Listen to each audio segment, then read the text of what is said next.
The $200,000 rang in her ears like a siren's call, drowning out every logical thought, screaming that this was insane.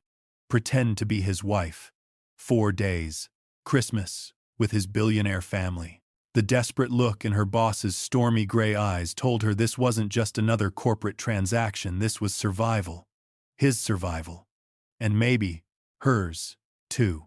Before we dive into this incredible journey of love, courage, and impossible choices, please hit that subscribe button and ring the bell so you never miss our stories.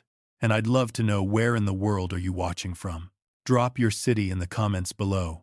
It truly warms my heart to see how far these stories travel, connecting all of us across the miles. The office was a ghost ship on Christmas Eve. Claire Morgan's fingers flew across her keyboard, the only sound in an ocean of empty cubicles. She'd volunteered for this because going home meant facing another holiday alone, watching other people's joy through frosted windows like she'd done her entire life. A sudden shift in the air made every hair on her arms stand up. She didn't need to look up to know he was there. Nathaniel Pierce possessed a presence that preceded him, an aura that seemed to drop the temperature 5 degrees. His expensive shoes made no sound, but the scent of his cologne, sandalwood, and winter rain wrapped around her like an invisible net. He didn't speak. The silence stretched, heavy and charged, pulling her attention from the screen against her will. Slowly, she lifted her head. He stood rigid, hands shoved deep into the pockets of his impeccably tailored trousers. His expression, usually a mask of cool, unreadable control, was shattered. Deep tension radiated from him, visible in the tight set of his jaw, the faint tremor in his clenched fists, and the storm brewing in those gray eyes. He looked like a man standing on the edge of a cliff, deciding whether to jump. "I need a favor," he said, and the sound of his voice, usually so crisp and commanding, was a low, strained rasp that sent shivers racing down her spine. "A favor I have absolutely no right to ask."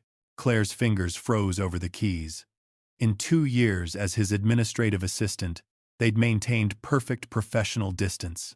He was the brilliant, untouchable CEO who built empires before breakfast.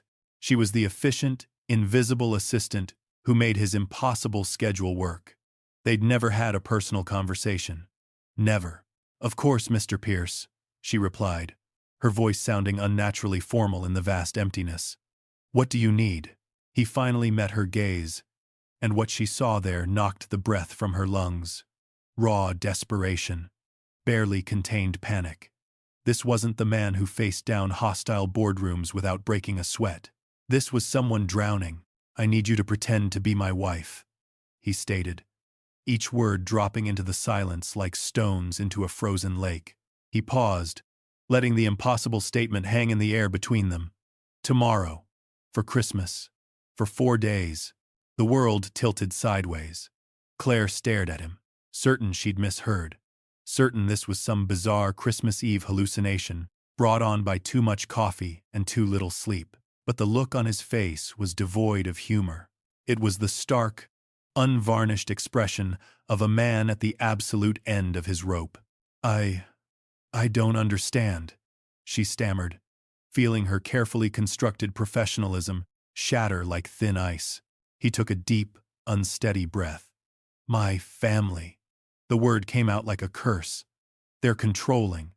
Toxic. Every Christmas is a tribunal. An annual review designed to tear me down. Remind me I'm not the son they wanted." His voice cracked slightly.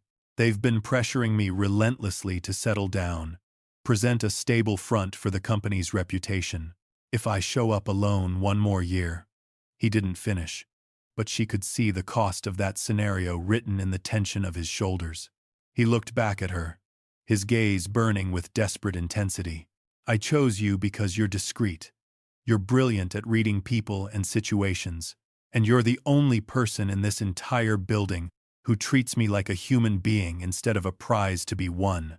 The proposal was absurd, humiliating. He was asking her to be a prop in his family drama. A wave of indignation washed over her, hot and sharp. "No," she said, the word coming out harder than intended. She stood abruptly, gathering her coat with trembling hands. "I'm sorry, Mr. Pierce, but I can't do that." She was turning toward the elevator when his voice stopped her cold. It was no longer the voice of a CEO. It was quiet, stripped bare of all authority, and laced with a desperation that cracked something in her chest. $200,000, Claire. She froze mid-step, coat halfway on, the world grinding to a halt. "I will wire $200,000 to your account," he continued, his voice low and urgent. "For 4 days of your time. From tomorrow morning until the day after Boxing Day. The money is yours regardless of how it goes." The number detonated in her mind like a bomb. It wasn't random. It was the figure, the exact, impossible amount she needed to save her Aunt Margaret's house from the reverse mortgage that was devouring it. The sum of all her sleepless nights, her weekend shifts at the coffee shop, her desperate calculations that never quite added up, the miracle she'd stopped praying for because miracles didn't happen to girls like her. Her Aunt Margaret, the woman who'd taken in a scared, unwanted foster kid and loved her unconditionally, was going to lose the only home she'd ever known. And Claire had been powerless to stop it. Until this moment. Her hands shook as she slowly turned to face him. The storm in his eyes was still there, but now she could see the shipwrecked man at its center, someone as desperate and trapped as she'd felt her entire life. "I accept," she whispered. The relief that flooded his face was so profound it almost brought tears to her eyes. But before she could process it, his expression shifted to something grave and serious. "There's a condition," he said, and the sudden chill in his voice made her stomach drop. "One rule that cannot, under any circumstances, be broken." She waited, barely breathing. His office felt like a confession booth carved from glass and steel. The tablet on his desk glowed with cold light. He stood across from her, creating a deliberate barrier. "The rule is simple," Nathaniel said, voice stripped of warmth. "This is performance, business. Under no circumstances do we develop genuine romantic feelings." His eyes locked onto hers. "If either of us begins to feel authentic attachment, the contract mandates immediate confession. Upon confession, the agreement terminates." Claire's blood turned to ice. Second part. "Your position transfers to Seattle when this concludes." Clean break. Temporary. Replaceable. The story of her life. But what choice did she have? She signed with shaking hands, the glowing signature sealing her fate. It felt like signing away more than 4 days. It felt like signing away the right to her own heart. But what Claire didn't know, what she couldn't possibly know as she walked out of that office, was that she'd just agreed to the most dangerous performance of her life. Because some feelings can't be faked, and some hearts refuse to follow contracts.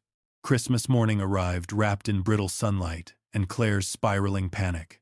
When Nathaniel's black Mercedes pulled up, the scent of expensive leather hit her as she slid inside.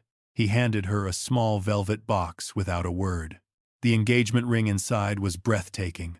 A simple platinum band with a single diamond that caught the winter light and threw rainbows across her palm.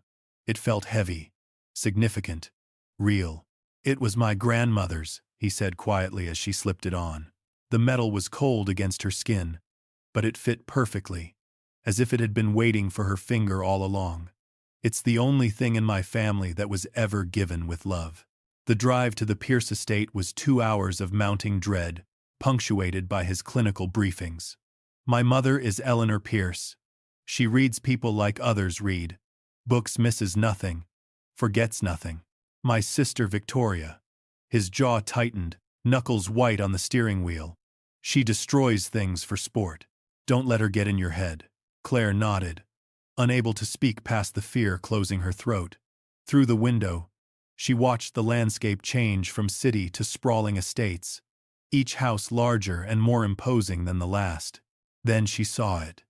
The Pierce estate rose from the snowy landscape like something from a Gothic nightmare, all stone and sharp angles and windows that seemed to watch their approach with cold, judging eyes.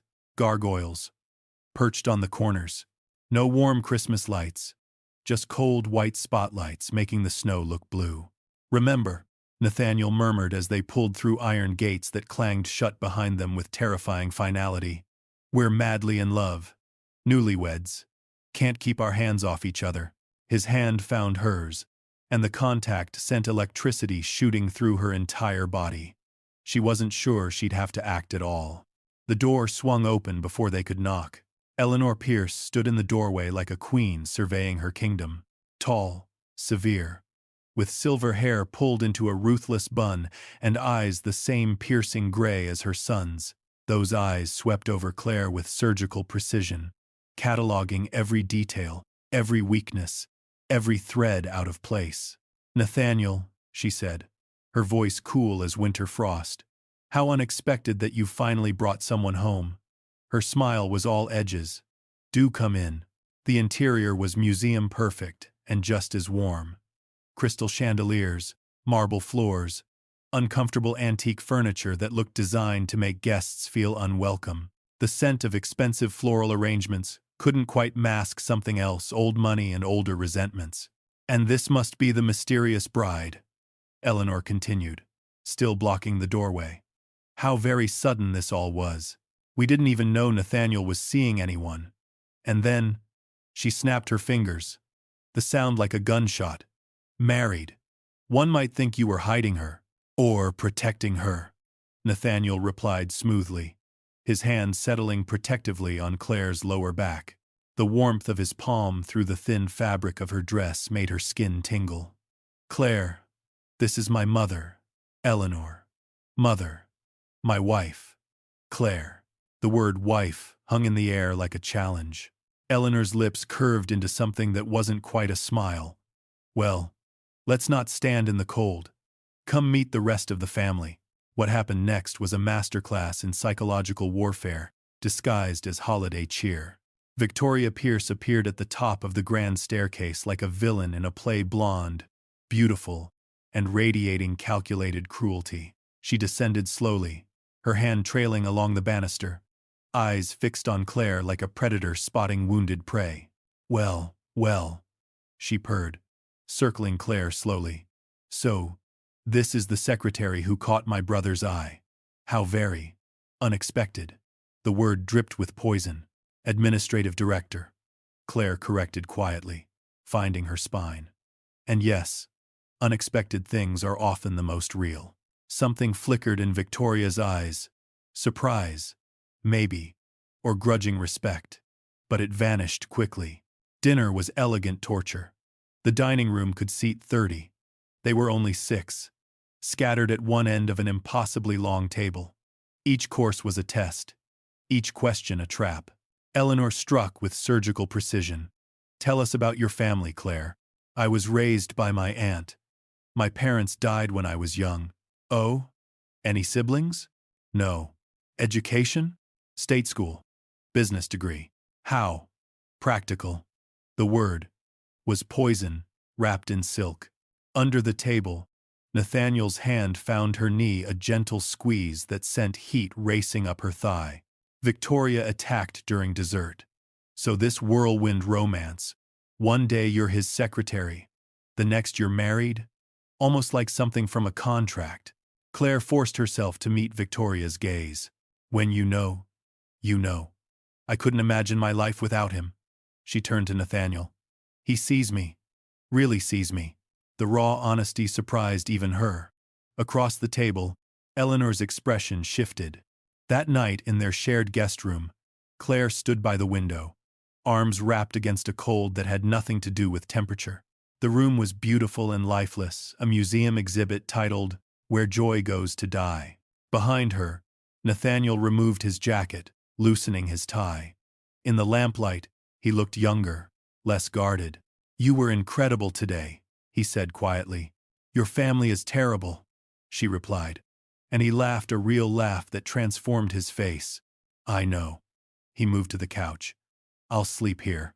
But as Claire lay in darkness, she was acutely aware of him across the room, of his breathing, of how badly she wanted to close that distance. She was in so much trouble. The second day started with a family brunch that felt more like an inquisition. More relatives had arrived, aunts, uncles, cousins, all wealthy, all watching Claire like hawks, circling something that didn't belong. So, prenup? One aunt asked casually over mimosas.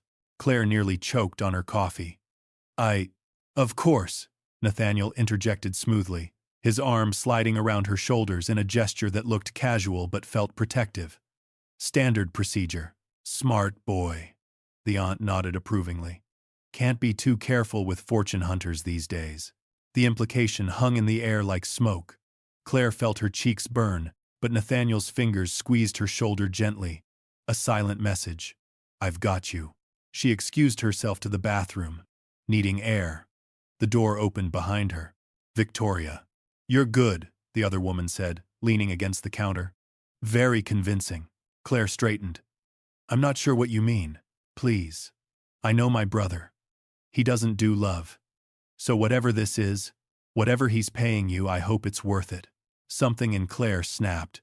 You know what I think? You're so busy looking for ulterior motives that you can't recognize something genuine. Maybe that's sad. Or maybe it's just what this family does, destroys anything that looks like real feeling. She walked out, heart pounding, aware she might have made everything worse, but she couldn't regret it. That afternoon, they escaped to the frozen garden. Their breath formed clouds in the crystalline air. Thank you, Nathaniel said, for standing up to Victoria. No one ever does. Someone should. Why do you come back here every year? His expression shuddered. Duty. Obligation. My father said emotions were weaknesses. Love was for people who couldn't afford to be strategic. He looked at her.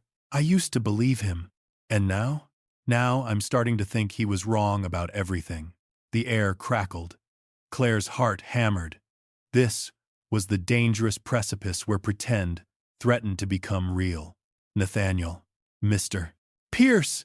Victoria's voice cut through the moment. Mother wants family photographs. The spell shattered. Steel walls rose back into place. That evening, Eleanor cornered Claire in the library. You're not what I expected, the older woman said, settling into a chair like a queen. I love your son, Claire said, and the truth crashed over her. That's all that should matter. Love. Eleanor tasted the word. What happens when love isn't enough? When reality crushes your fantasy? Claire met her gaze steadily. Then I'll fight for him anyway. Because that's what you do when you love someone. You don't calculate the odds. You just love them, completely. Even when it's terrifying. Something shifted in Eleanor's eyes, surprise, perhaps even respect. But that victory crumbled when Claire overheard Nathaniel's phone call later. Yes, the Seattle transfer is arranged. After the holidays, she'll be gone. Back to normal. Each word was a knife to her heart. She'd been a fool. On Boxing Day, Claire moved like a ghost. She smiled, played the wife, died inside with every meaningless touch. In the car, silence suffocated them. Claire, Nathaniel began. Don't. We fulfilled the contract. That's all that matters. That's not all that matters. Stop the car! Panic made her reckless. I need out. Now! He pulled over. She was out instantly, walking blindly through falling snow, tears freezing on her cheeks. His footsteps crunched behind her. Claire. I broke the rule. She whirled, words exploding. I fell for you completely. Impossibly fell for you. Contract terminated. I'll go to Seattle. You'll never see me again. You think I wanted that contract? His voice cracked. I wrote it because I was already falling for you. Terrified of what I felt.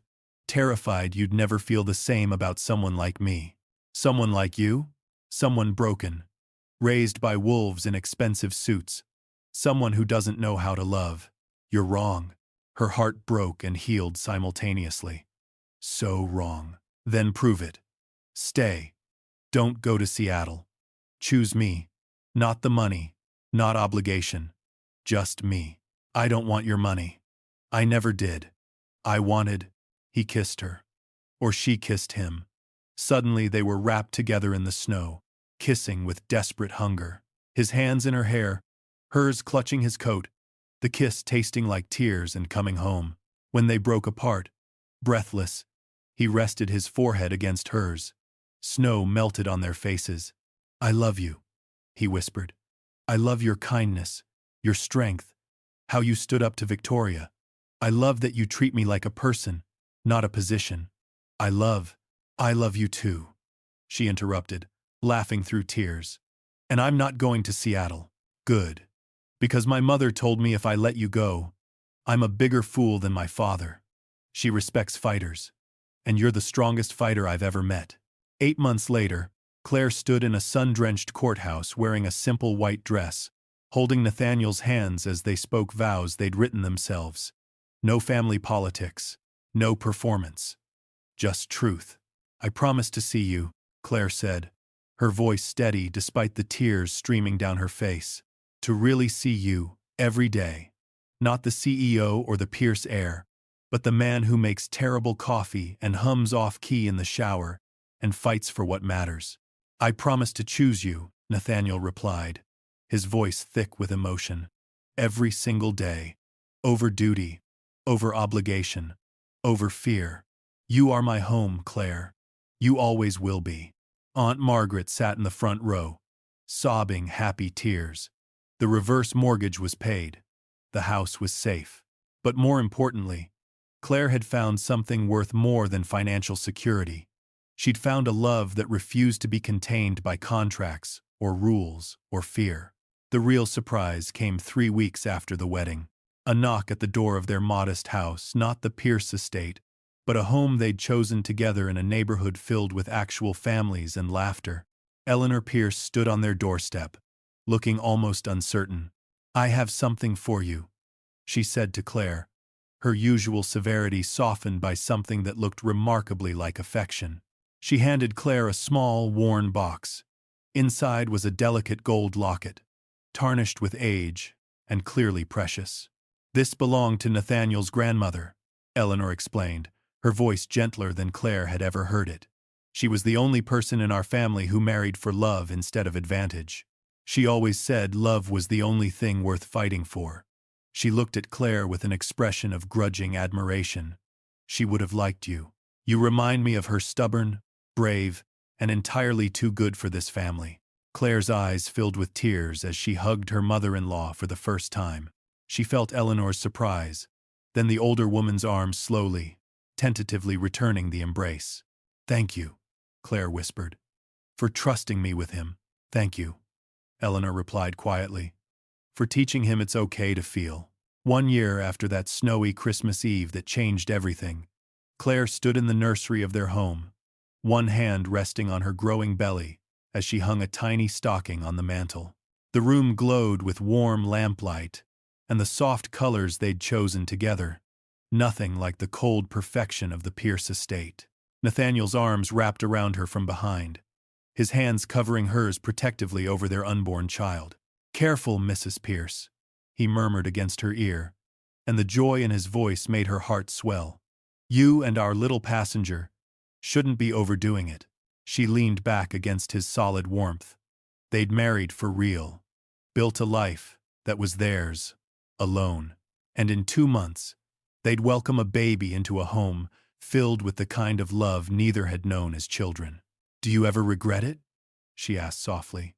"Walking away from running the company, from all that power and money?" He turned her in his arms, those stormy gray eyes shining with absolute certainty. "I regret nothing," he said firmly. "I spent my whole life building an empire of things that didn't matter. And then you came along and taught me what real wealth looks like." He pressed gentle kisses to her forehead, her nose, her lips. "It looks like this. You, me, our baby, this home, this life, this love. Even though I made you give up everything," she whispered. "You didn't make me give up everything, Claire. You saved me from losing everything that mattered." His hand settled over hers on her belly.